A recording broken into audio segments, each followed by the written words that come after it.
Distinguished ministers, your excellencies governors, ambassadors, esteemed scholars and colleagues, good morning. Let me begin with a bold proposition. Bureaucratic failure is rarely a design problem. It is a context problem. And if that is true, then many of our reforms, no matter how well intended, may be improving the system without improving outcomes. Let us start with a hard reality. In Papua, a large share of public spending is absorbed by bureaucratic operations, personnel, administration, routine expenditure. This creates a structural imbalance. The system consumes value faster than it creates value. For national policymakers, this is not a local issue. This is a signal about fiscal efficiency, about service effectiveness, and about long-term development risk. So we must reframe how we see bureaucracy. Bureaucracy is not administration. It is an economic engine. Every regulation is a cost structure. Every procedure is a transaction cost. And every system either enables value creation or suppresses it. So the real question is our bureaucracy driving the economy or slowing it down? We often speak about good governance, but good for whom? Good in what context? Let me suggest a different lens. The real issue is not good governance. It is fit governance. Papua is defined by relational society, strong cultural systems, spatial complexity. A uniform system applied to a non-uniform reality will always create friction. Globally, we rely on the Weberian model, rational, hierarchical, and standardized. This model is powerful, but only under certain conditions, because it assumes predictability. But Papua is not predictable. It is relational. And systems designed for predictability often struggle in relational environments. This brings us to a critical paradox. The more rational a bureaucracy becomes, the more it risks losing social connection. As we optimize procedures, we often reduce flexibility. As we increase control, we often reduce trust. And in doing so, we may gain internal efficiency, but lose external legitimacy. Let me be very clear. The problem is not weak bureaucracy. In fact, many systems today are highly structured. But that is precisely the issue. They are too perfect, too complete, too controlled, too rigid. And the result? Harder access, slower adaptation, and lower responsiveness. We create a gap between the system we design and the society we serve. At this point, we must redefine efficiency. Because what we call efficiency today is often misleading. Efficiency is not speed. Efficiency is fit.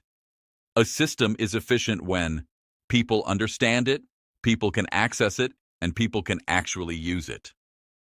If a system is fast but inaccessible, it is not efficient. It is exclusionary.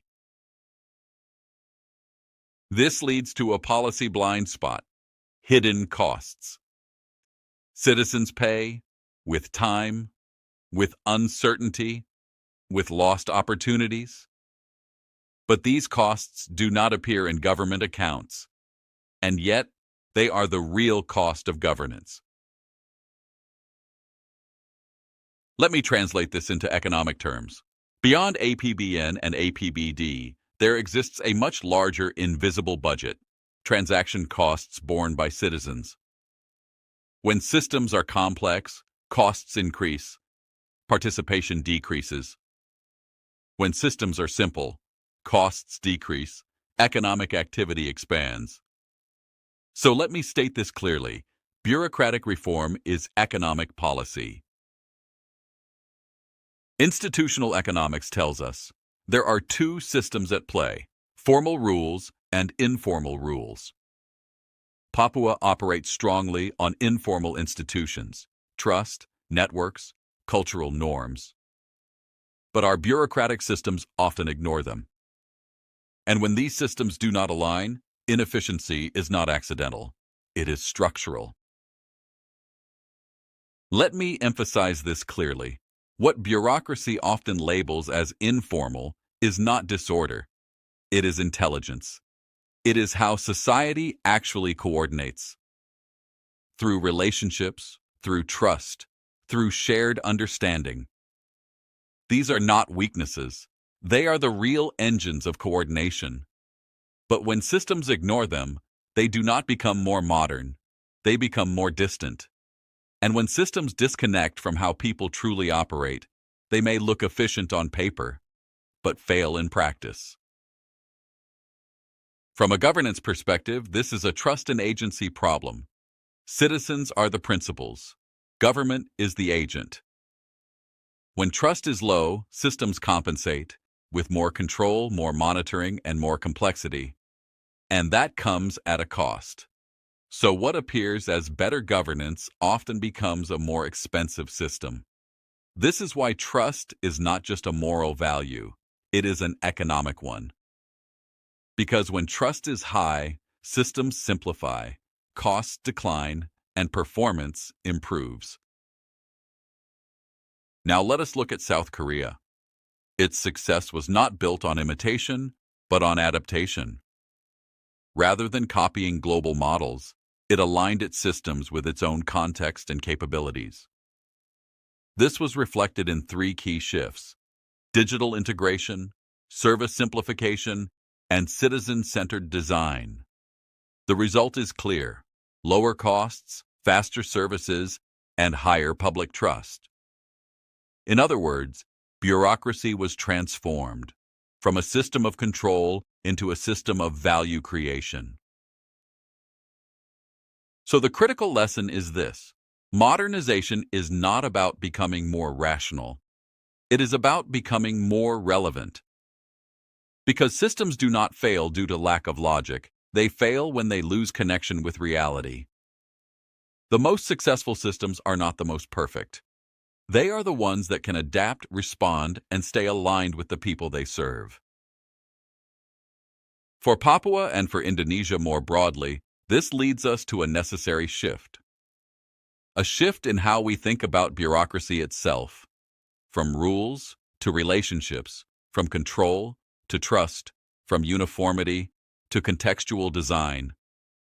Because systems cannot be effective if they ignore the diversity of realities they serve. The goal is no longer standardization, but alignment. Alignment between policy, people, and place. Let me offer a clear policy direction, a contextual, value-based bureaucracy. First, reduce transaction costs. Simplify processes so citizens can access services easily and efficiently. Second, integrate local institutions. Build systems that recognize and work with cultural norms and community structures. Third, build trust as infrastructure. Because trust is not intangible, it directly reduces cost and improves performance.